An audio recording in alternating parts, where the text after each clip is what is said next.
our Father's mercy from His lighthouse. Kita telah memasuki Minggu Prapaskah. Kita dihimbau untuk mempersiapkan diri secara lebih lagi. Paskah tahun ini mengambil tema menjadi yang dikasihi. Kita telah dikasihi Kristus, maka kita juga mau mengasihi sesama. Sebagai realisasi mengasihi, kami Panitia Paskah mengajak Bapak, Ibu, dan Saudara-saudari untuk ikut ambil bagian dalam berbagi kasih. Dalam masa Prapaskah, kita akan melakukan puasa atau pantang dan menyisihkan dana untuk saudara-saudara kita yang membutuhkan. Dana yang disisihkan akan dikumpulkan paling lambat tanggal 21 Maret 2021. Dana yang terkumpul akan disumbangkan ke Panti Werda Yayasan Bunga Bakung di Rawabadak Utara, Jakarta Utara. Marilah kita menjadi suluh-suluh di pantai, meneruskan sinar mercusuar kasih Bapa. Marilah mengasihi, mari kita berbagi. For the lights along the shore.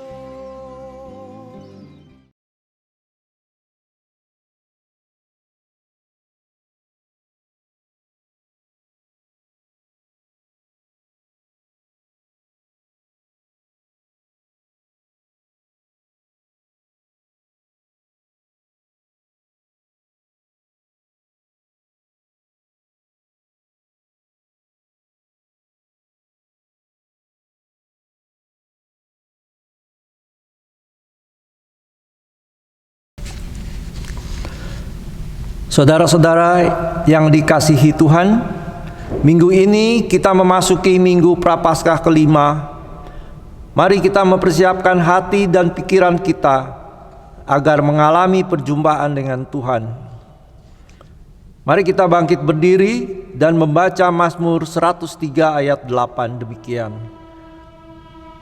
Tuhan adalah penyayang dan pengasih, panjang sabar dan berlimpah kasih setia.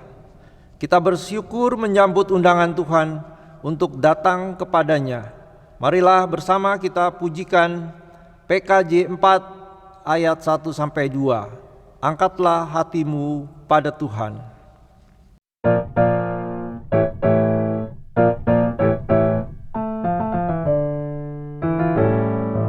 Angkatlah hatimu pada Tuhan, bunyikan kecapi dan menari.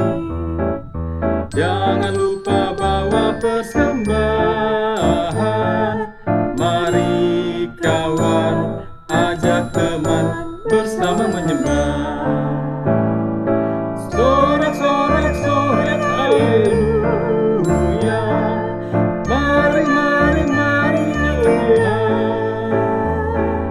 Pujilah Tuhan yang Maha Kudus.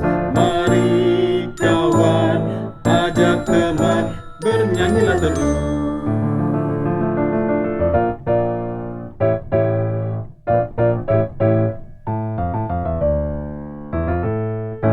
Janganlah mengaku anak Tuhan jika engkau mengeraskan hati. Jadilah pelaku firman Tuhan. Mari kawan, ajak teman, bersama menyembah. Sorak-sorak haleluya. Mari nyanyilah. Pujilah Tuhan yang Maha Kudus. Mari kawan, ajak teman, bernyanyilah terus. Jemaat Tuhan yang kami kasihi, kita mengawali ibadah Prapaskah kelima ini dengan pengakuan bahwa pertolongan kita datangnya dari Tuhan, pencipta langit, bumi, dan segala isinya, yang kasih setianya tetap untuk selama-lamanya. Amin. damai sejahtera, dan cinta kasih Allah Bapa, Putra, dan Roh Kudus beserta dengan saudara sekalian. Beserta saudara juga. Jemaat Tuhan, hari ini kita memasuki Minggu Prapaskah yang kelima. Pada Minggu Prapaskah yang kelima ini, kita akan menggumuli tema kasih Allah melampaui penghukuman. Dalam 1 Yohanes 4 ayat 18 berkata demikian, di dalam kasih tidak ada ketakutan. Kasih yang sempurna melenyapkan ketakutan, sebab ketakutan mengandung hukuman, dan barang siapa takut, ia tidak sempurna dalam kasih. Saudara yang dikasihi Tuhan, kasih Allah membawa pemulihan dalam kehidupan kita. Kita meyakini di dalam kasih, penghukuman dan penghakiman digantikannya menjadi pengampunan dan pengasihan. Mari bersyukur untuk segala kemurahan Tuhan dalam hidup kita.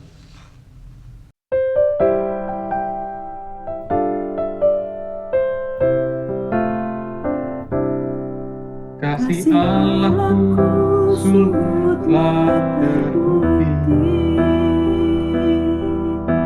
ketika Dia serahkan anaknya. Kasih Allah mau berkorban bagi kau dan aku. Tak ada kasih seperti kasih-Nya. Bersyukur, bersyukur, bersyukurlah, bersyukur karena kasih setiamu. Ku sembah, ku sembah, ku sembah dan ku sembah selama hidupku. Ku sembah Kau Tuhan.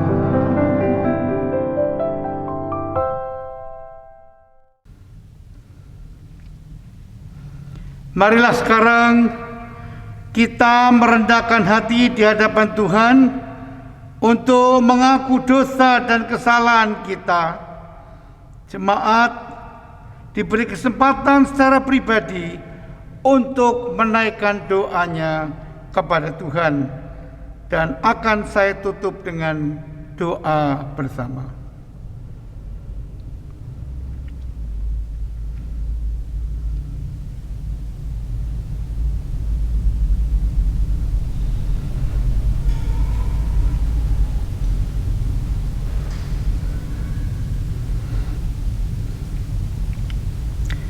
Allah yang Maha Kasih, dengarkanlah doa penyesalan dan pengakuan dosa kami. Ampunilah segala kesalahan dan dosa kami. Dan doa ini kami naikkan di dalam nama Tuhan Yesus Kristus. Amin. Kami undang jemaat bangkit berdiri. Berita anugerah. Di dalam Kristus dosamu telah diampuni. Di dalam Kristus dosamu juga telah diampuni. Mari menyambut berita anugerah dari Allah untuk pengampunan dosa setiap kita. 1 Yohanes 1 ayat 9 dan 10 berkata demikian. Jika kita mengaku dosa kita, maka Ia adalah setia dan adil, sehingga Ia akan mengampuni segala dosa kita dan menyucikan kita dari segala kejahatan. Jika kita berkata bahwa kita tidak ada berbuat dosa, maka kita membuat Dia menjadi pendusta dan firman-Nya tidak ada di dalam kita. Demikianlah berita anugerah dari Tuhan. Syukur kepada Allah.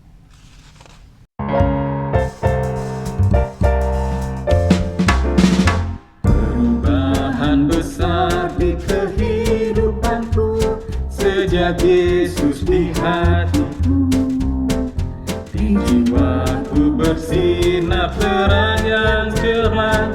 Sejak Yesus di hatiku, sejak Yesus di hatiku, sejak Yesus di hatiku, jiwaku bergemar bagai ombak besar.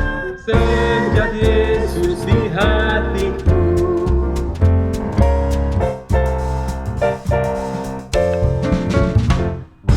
Tobat kembali ke jalan benar.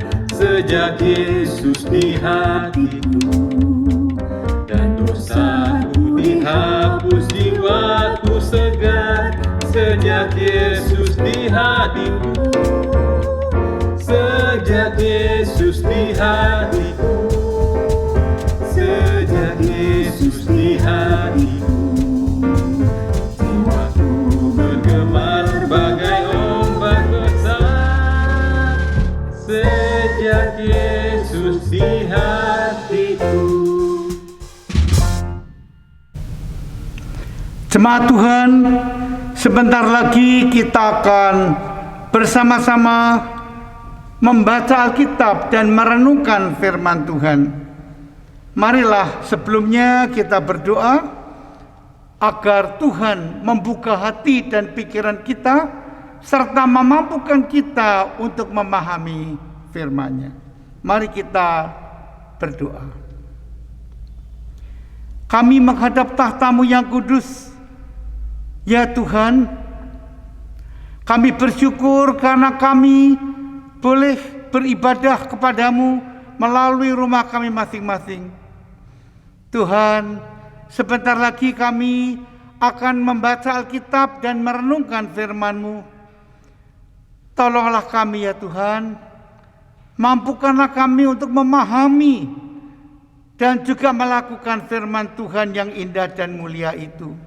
Berkatilah umat-Mu dan pakailah hamba-Mu ini dengan segala keterbatasannya untuk menyampaikan firman Tuhan yang indah dan mulia itu. Tuhan, berfirmanlah kepada kami karena kami telah siap untuk mendengarkannya. Kami berdoa di dalam nama Tuhan Yesus Kristus. Amin.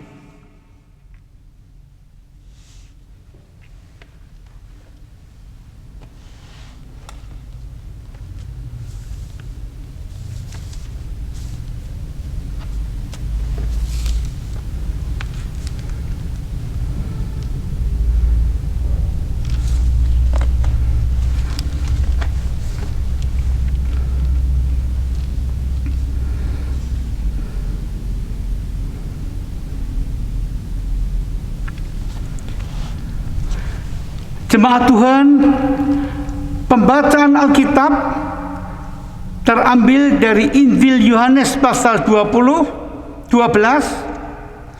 ayat 20 hingga ayat yang ke-33.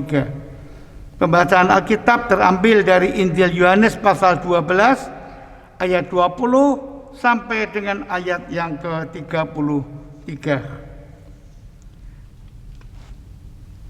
Demikianlah firman Tuhan. Di antara mereka yang berangkat untuk beribadah pada hari raya itu, terdapat beberapa orang Yunani. Orang-orang itu pergi kepada Filipus yang berasal dari Betsaida di Galilea, lalu berkata kepadanya, "Tuan, kami ingin bertemu dengan Yesus." Filipus pergi memberitahukannya kepada Andreas. Andreas dan Filipus menyampaikannya pada Yesus. Tetapi Yesus menjawab mereka, katanya, "Telah tiba saatnya Anak Manusia dimuliakan. Aku berkata kepadamu, sesungguhnya jikalau biji gandum tidak jatuh ke dalam tanah dan mati, ia tetap satu biji saja. Tetapi jika ia mati, ia akan menghasilkan banyak buah." Barang siapa mencintai nyawanya, ia akan kehilangan nyawanya. Tetapi barang siapa tidak mencintai nyawanya di dunia ini, ia akan memeliharanya untuk hidup yang kekal. Barang siapa melayani aku, ia harus mengikuti aku, dan di mana aku berada, di situ pun pelayanku akan berada. Barang siapa melayani aku, ia akan dihormati Bapa. Sekarang jiwaku terharu, dan apakah yang akan kukatakan?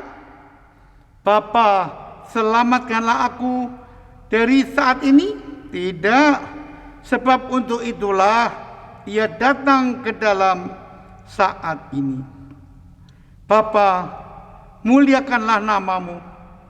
Maka terdengarlah suara dari surga, aku telah memuliakannya, dan aku akan memuliakannya lagi. Orang banyak yang berdiri di situ dan mendengarkannya berkata bahwa itu bunyi guntur.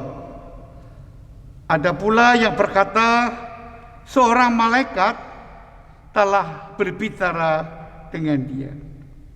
Jawab Yesus, suara itu telah terdengar bukan oleh karena aku, melainkan oleh karena kamu.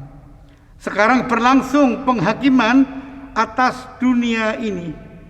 Sekarang juga penguasa dunia ini akan dilemparkan keluar. Dan aku, apabila aku ditinggikan dari bumi, aku akan menarik semua orang datang kepadaku. Ini dikatakannya untuk menyatakan bagaimana caranya ia akan mati. Demikianlah Injil Yesus Kristus. Yang berbahagia ialah mereka yang mendengarkan firman Tuhan dan yang memeliharanya. Hosiana. Hosiana, Hosiana, Hosiana.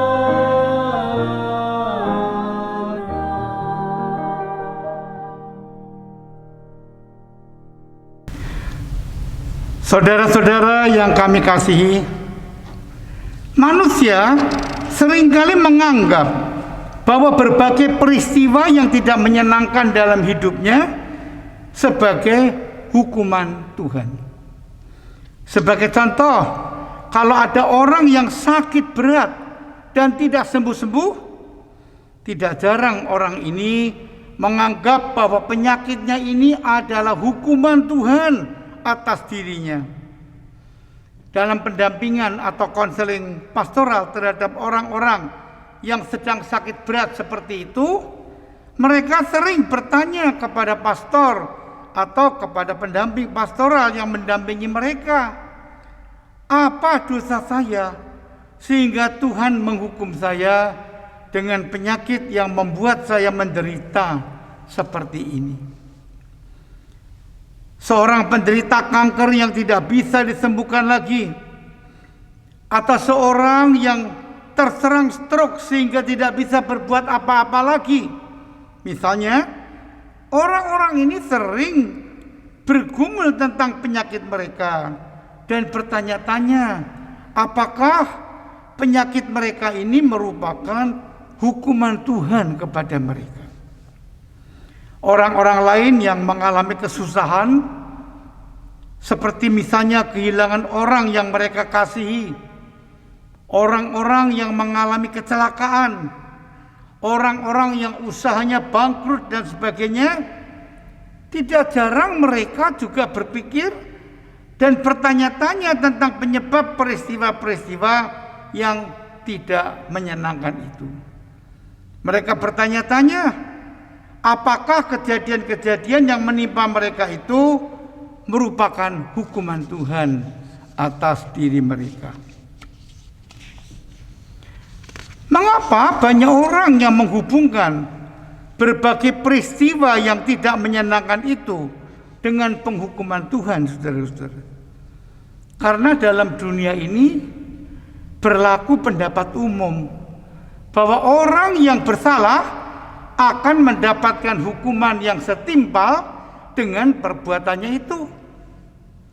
Coba perhatikan kasus-kasus yang ada di pengadilan. Bukankah di sana sering kita saksikan perdebatan antara penuntut umum dengan pembela tentang hukuman yang layak dijatuhkan untuk orang yang menjadi terdakwa tadi. Manusia memang sering dihantui oleh perasaan bersalah dan hukuman Tuhan. Tetapi tema khotbah kita hari ini menyatakan bahwa kasih Allah itu melampaui penghukuman. Jangan hanya memikirkan penghukuman, tapi pikirkanlah kasih Allah yang lebih besar daripada penghukuman itu. Jika manusia berbuat dosa atau kesalahan, Tuhan memang tidak segan-segan memberikan hukuman kepada kita sebagai alat untuk mendidik kita. Ketika didikan itu diberikan kepada kita, jangan kita lupa akan firman Tuhan dalam Ibrani 12 ayat 5 dan 6 yang menyatakan, "Hai anakku, janganlah anggap enteng didikan Tuhan, dan janganlah putus asa apabila engkau diperingatkannya. Karena Tuhan menghajar orang yang dikasihinya, dan ia menyesah orang yang diakuinya sebagai anak." Karena itu, untuk menjauhkan diri dari penghukuman Tuhan, jauhkanlah dosa dalam kehidupan kita. Di samping itu, dalam Ibrani 12 ayat 15 disaksikan, jagalah supaya jangan ada seorang pun menjauhkan diri dari kasih karunia Tuhan Allah. Tema khotbah kita menyatakan bahwa kasih karunia itu melampaui penghukumannya.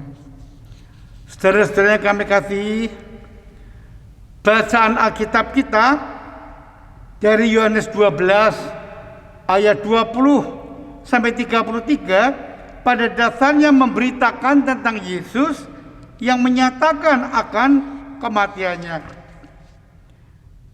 Pada waktu itu banyak orang yang berangkat ke Yerusalem untuk beribadah pada hari raya Paskah orang Yahudi. Pada masa menjelang Paskah Yudaisme, biasanya hampir semua orang Yahudi perantauan atau diaspora, mereka berbondong-bondong datang ke Yerusalem untuk ikut merayakan hari raya Paskah itu. Di samping orang-orang Yahudi, datang juga orang-orang proselit, yaitu orang-orang bukan Yahudi yang kemudian memeluk agama Yudaisme. Dari orang-orang ini ternyata ada juga beberapa orang Yunani yang datang dan ingin berjumpa dengan Yesus. Orang-orang Yunani ini mungkin telah mendengar pemberitaan tentang Yesus dengan segala kuasanya. Mungkin mereka juga telah mendengar kabar bagaimana Yesus masuk Yerusalem dan dielu-elukan orang banyak dengan daun palem. Orang-orang Yunani ini pergi kepada Filipus yang berasal dari Betsaida di Galilea, lalu berkata kepadanya, "Tuhan, kami ingin bertemu dengan Yesus." Apa yang Filipus lakukan kemudian? Filipus pergi memberitahukan keinginan ini kepada Andreas. Lalu Andreas dan Filipus bersama-sama menyampaikan permintaan ini kepada Yesus.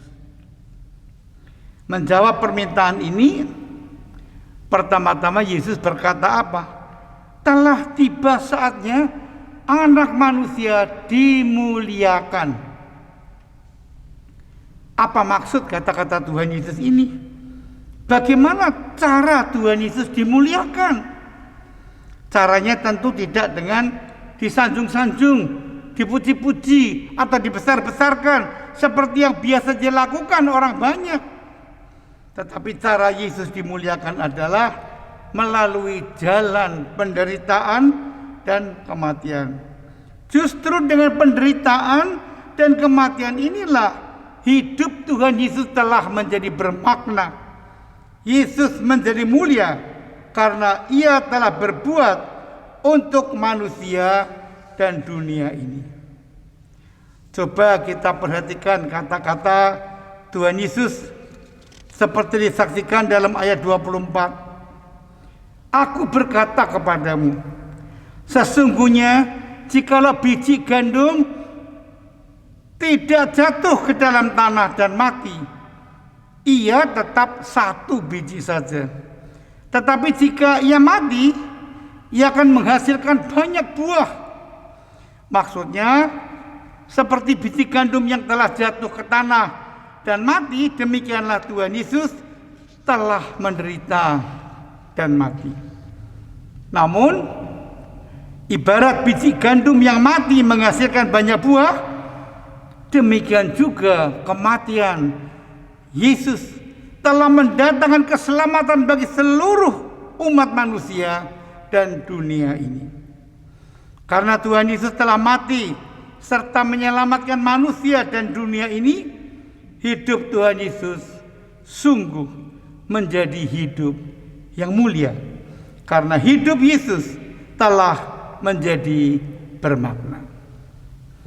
Walaupun demikian, saudara-saudara, untuk menjalankan tugasnya ini, yaitu tugas untuk menderita dan mati, hal itu sungguh tidak mudah. Tidak mudah. Yesus memang Allah, namun Ia sekaligus manusia yang bisa merasakan sakit sama seperti kita. Bayangkan ketika Ia ditangkap di Taman Getsemani tanpa kesalahan apapun, bagaimana perasaannya? Ketika Ia dikhianati dan disangkali oleh murid-muridnya sendiri, betapa perbuatan itu menyakiti hatinya. Ketika Ia dinista, diolok-olok di hadapan Herodes, lalu disandingkan dengan Barabas, seorang penjahat, disesah oleh Pilatus. Betapa sakitnya siksaan itu. Dan ketika Ia akhirnya disalibkan, betapa menderitanya Yesus. Penderitaan Yesus ini telah Ia gumuli sebelum semuanya terjadi. Di Taman Getsemani, Ia pernah berdoa kepada Allah Bapanya. Dalam Matius 26 ayat 37 dan seterusnya disaksikan, Yesus mulai merasa sedih dan gentar karena Ia juga manusia, saudara-saudara.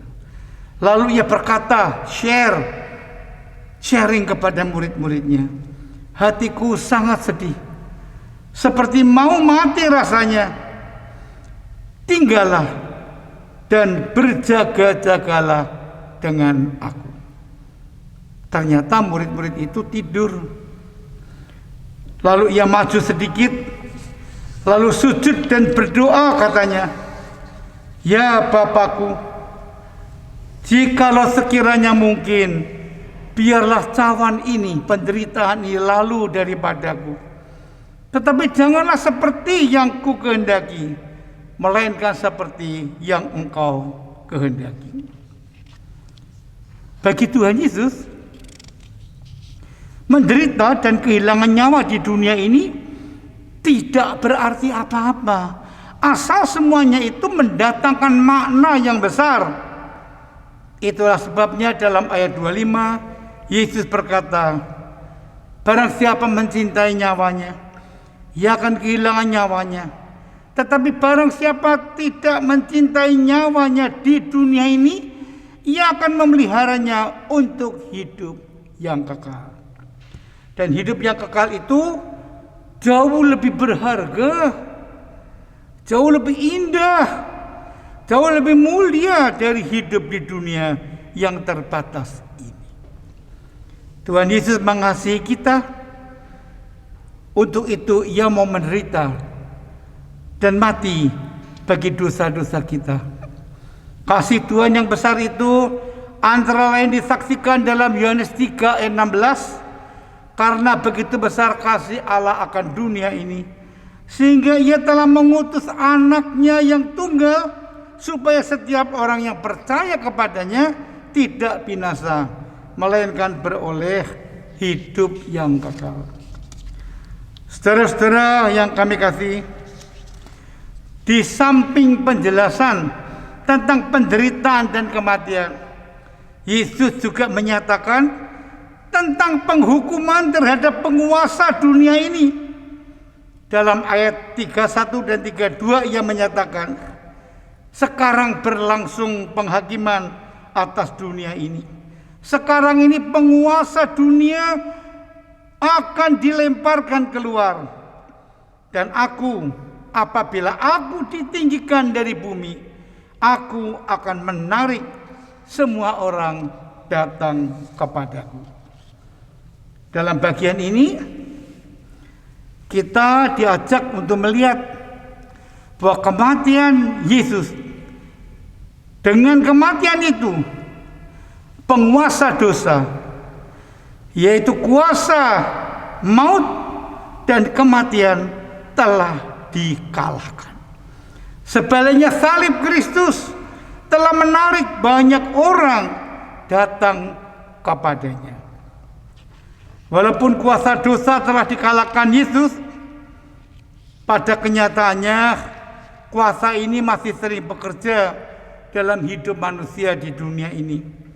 Manusia masih sering dipengaruhi untuk berbuat jahat, melakukan perbuatan-perbuatan yang tercela, yang melanggar firman Tuhan. Manusia masih sering dikuasai oleh perasaan takut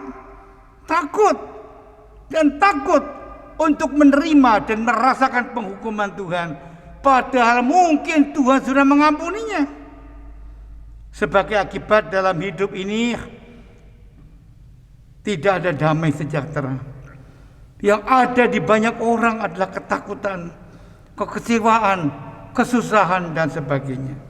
Padahal dari atas salib Yesus akan menarik semua orang, mengajak semua orang untuk datang kepadanya.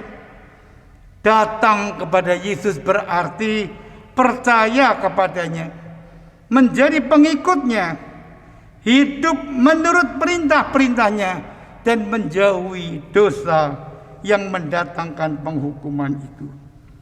Seterusnya kami kasihi, sekarang bagaimana kita menanggapi berita salib yang diberitakan pada bagian Alkitab ini? Pertama, berita salib ini akan menarik semua orang, mengajak semua orang untuk datang kepadanya. Salib Kristus yang berisi kasih dan pengorbanan ini akan menyelamatkan kita. Pengorbanannya mampu mengampuni segala dosa kita, dan kasih Allah yang berisi pengampunan itu telah melampaui penghukuman yang menakutkan bagi banyak orang. Kedua, kalau salib Kristus yang mengawal hidup kita berada bersama kita, itu berarti kita pun harus menjauhi dosa. Dosa bisa mendatangkan penghukuman Tuhan. Namun kuasa dosa pada dasarnya telah dilenyapkan melalui kematian dan kebangkitan Kristus. Sebenarnya sebagai pengikut-pengikut Tuhan Yesus, hidup kita harus memancarkan kasih-Nya. Dalam 1 Korintus 13, kasih itu digambarkan dengan begitu indah. Kasih itu sabar, kasih itu murah hati. Ia tidak cemburu, ia tidak memegahkan diri dan tidak sombong. Kasih tidak melakukan yang tidak sopan dan tidak mencari keuntungan diri sendiri. Ia tidak pemarah dan tidak menyimpan kesalahan orang lain. Kasih tidak bersukacita karena ketidakadilan, tetapi karena kebenaran. Kasih menutupi segala sesuatu, percaya segala sesuatu, mengharapkan segala sesuatu, dan sabar menanggung segala sesuatu. Inilah pegangan hidup kita sebagai pengikut-pengikut Kristus. Yang ketiga dan terakhir, dalam hidup di dunia ini sebenarnya masih banyak bujukan-bujukan yang menyebabkan kita jatuh kembali kepada dosa. Keinginan duniawi masih sering menggoda kita. Karena itu kita perlu untuk selalu berdoa dan hidup dekat dengan Tuhan. Seandainya satu saat kita jatuh ke dalam dosa, kita perlu segera bertobat dan kembali ke jalan yang benar dan meninggalkan jalan dosa itu. Begitu juga kalau kita sedang mengalami berbagai peristiwa atau kejadian yang tidak menyenangkan, janganlah kita hanya berpikir tentang penghukuman Tuhan dalam hidup saya. Sebab kasih Allah menurut tema khotbah kita telah melampaui penghukumannya. Allah mengampuni orang yang berdosa yang telah bertobat kepadanya. Karena setiap orang yang hidup bersama dengan Tuhan bisa menikmati kasih dan pengampunannya. Tuhan memberkati. Amin.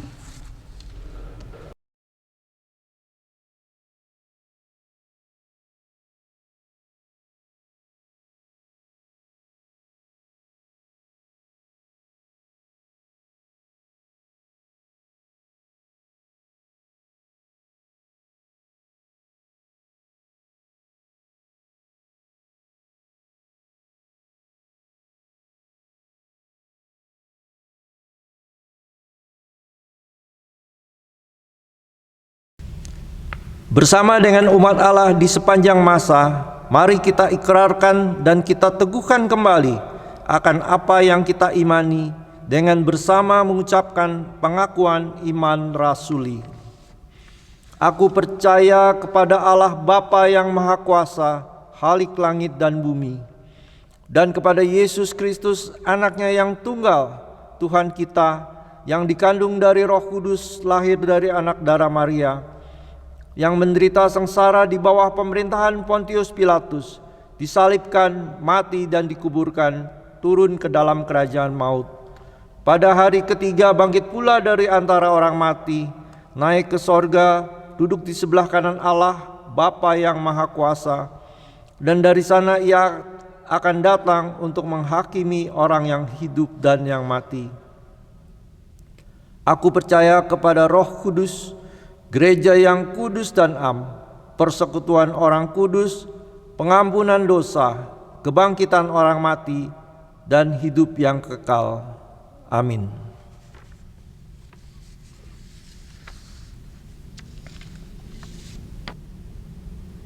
Pada perjamuan malam terakhir, ketika Kristus memecah roti dan mengangkat cawan, Dia membagikan tubuh dan darahnya sendiri kepada murid-muridnya.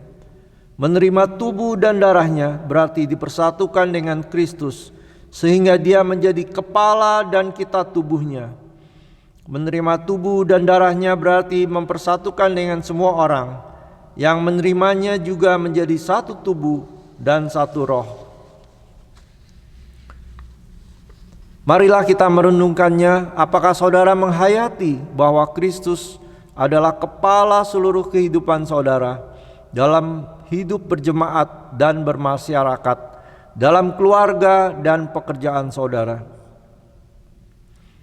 Apakah saudara menghayati bahwa saudara adalah anggota tubuh Kristus yang saling mengasihi seorang terhadap yang lain?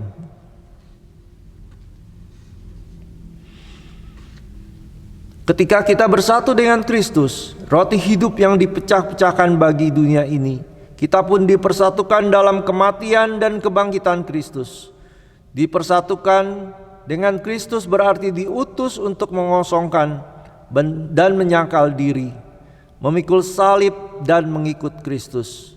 Dipersatukan dengan Kristus berarti diutus untuk memberi hidup kita demi keselamatan dunia. Marilah kita merenungkannya. Apakah dalam persekutuan dengan Kristus, saudara mau berkorban untuk menjadi berkat bagi sesama saudara? Apakah saudara menyadari bahwa sebagai anggota tubuh Kristus di tengah dunia, saudara menjadi mata dan telinga bagi Kristus yang melihat dan mendengarkan, serta peduli terhadap kebutuhan dan masalah sesama saudara? Sudahkah saudara menjadi mulut bagi Kristus yang menyuarakan kebenaran dan keadilan dalam lingkungan saudara? Sudahkah saudara menjadi tangan bagi Kristus yang berkarya memperjuangkan damai sejahtera di muka bumi?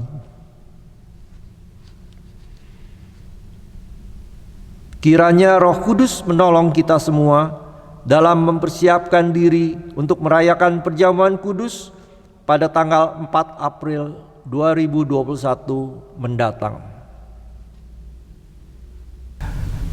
Jemaat Tuhan yang kami kasihi, kita akan menaikkan doa syafaat dan nanti akan kita akhiri dengan menyanyikan doa Bapa kami. Mari kita berdoa. Tuhan, kami bersyukur kepadamu karena pada minggu Prapaskah yang kelima ini kami boleh melihat kemuliaan Yesus melalui pengorbanan dan kematian yang sangat membuat orang menderita. Ini semua Kau lakukan ya Tuhan Yesus untuk kami. Karena itu kami mensyukuri akan karya-Mu yang besar.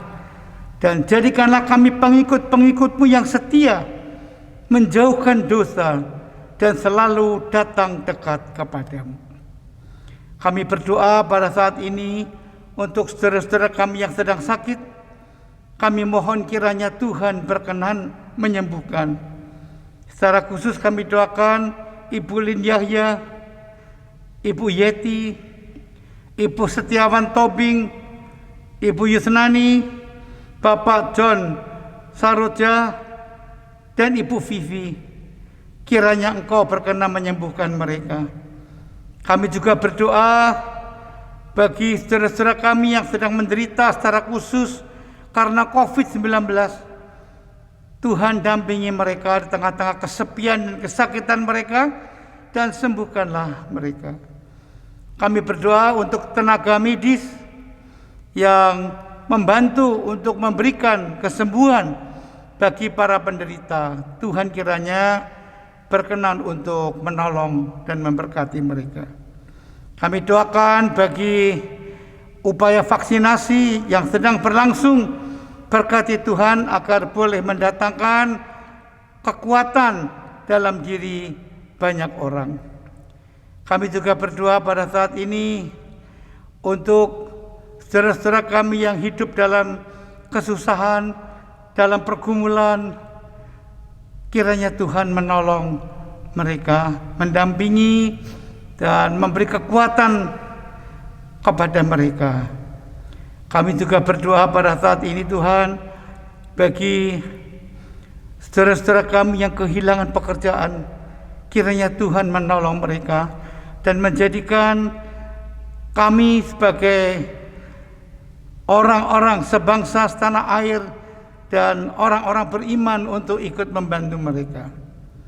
Kami berdoa pada saat ini Tuhan bagi gereja Tuhan di seluruh muka bumi. Berkatilah Tuhan akan umat-Mu. Gereja-gereja Tuhan di Indonesia Tuhan berkati, dan jemaat-Mu GKI Menteng ini Tuhan juga memberkati. Biarlah kiranya melalui berkat-Mu jemaat kami boleh tetap bermakna dan berfungsi untuk menjadi garam dan terang dunia. Berkatilah akan panitia Paskah dan segala kegiatan untuk merayakan hari kemenangan Tuhan Yesus Kristus. Kami berdoa pada saat ini bagi bangsa-bangsa di muka bumi.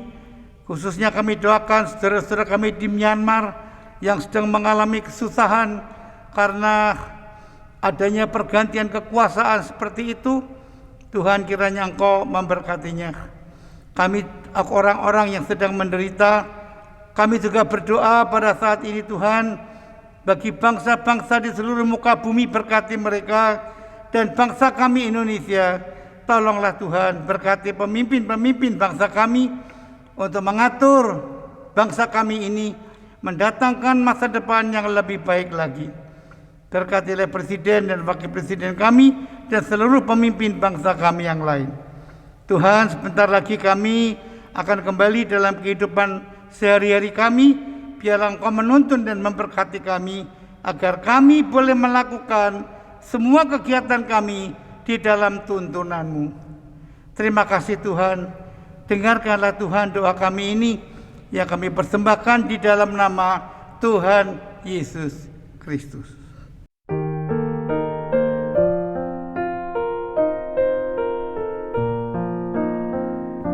Bapa kami yang ada di surga, dikuduskanlah nama-Mu, datanglah kerajaan-Mu, jadilah kehendak-Mu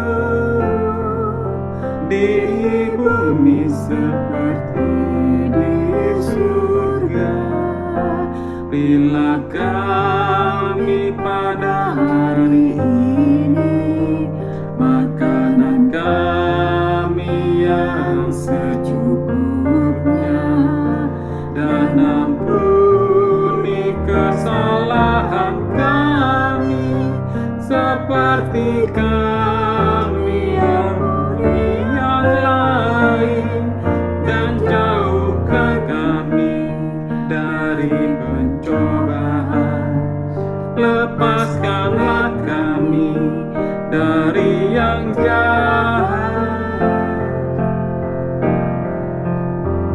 sebab Engkau yang punya kerajaan serta kuasa dan kemuliaan sampai selama-lamanya.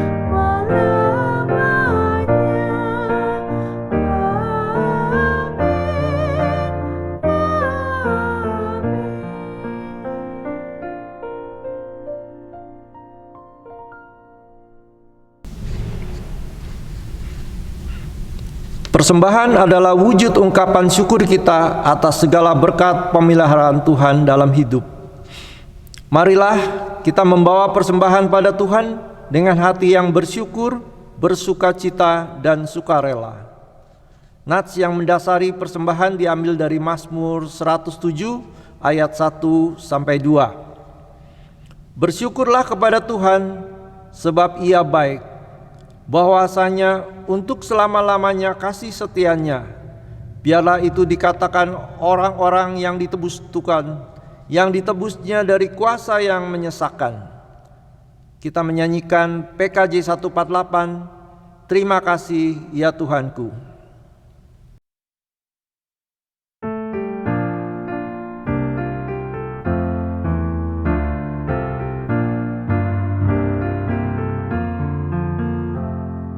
Terima kasih ya Tuhanku atas hari pemberian-Mu, hari baru limpah rahmat dan dipenuhi oleh kasih-Mu.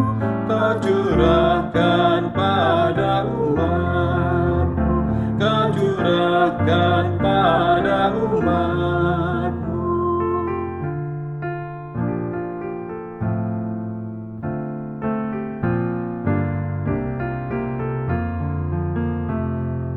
Terima kasih atas waktu yang Engkau tawarkan padaku, agar dalam masa muda aku belajar tentang kasih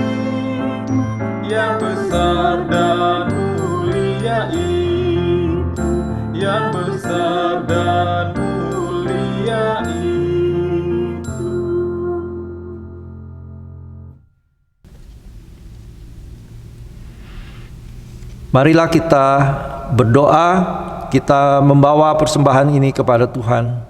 Bapa di dalam surga, dengan rasa syukur, dengan sukacita dan sukarela, kami membawa persembahan ini ya Tuhan, sebagai wujud atas ungkapan syukur kita atas segala berkat dan pemeliharaan Tuhan di dalam kehidupan kami.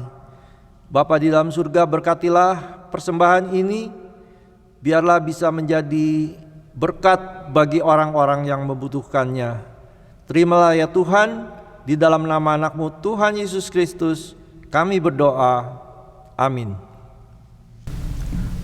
Saudara, ingatlah bahwa pengampunan dan pengasihan Allah membuat hidup kita mengalami pemulihan dan pembaharuan.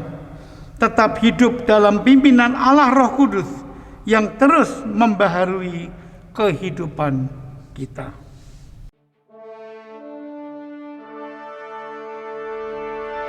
Kita harus membawa berita pada dunia dalam gelap tentang kebenaran dan kasih dan damai yang menetap, dan damai yang menetap. Gelap jadi remang pagi dan remang jadi siang terang.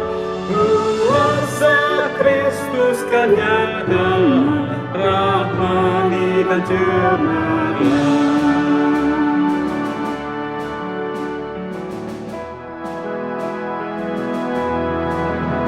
Kita harus menyanyikan gitar, melembutkan hati keras, supaya senjata iblis remuk dan segera lepas, remuk dan segera lepas.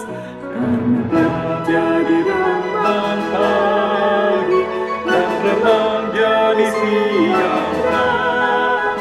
Kuasa Kristus kan nyata, rahmani dan cemerlang.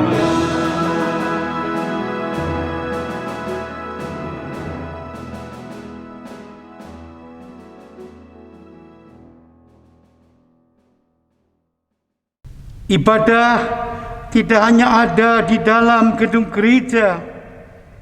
Hidup kita sehari-hari juga adalah ibadah yang harus kita persembahkan bagi kemuliaan nama Tuhan.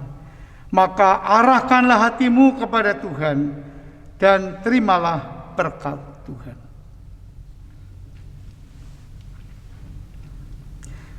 Semoga Allah sumber pengharapan memenuhi kamu dengan segala sukacita dan damai sejahtera dalam iman kamu, supaya oleh kekuatan Roh Kudus kamu berlimpah-limpah dalam pengharapan. Amin. Oh, siang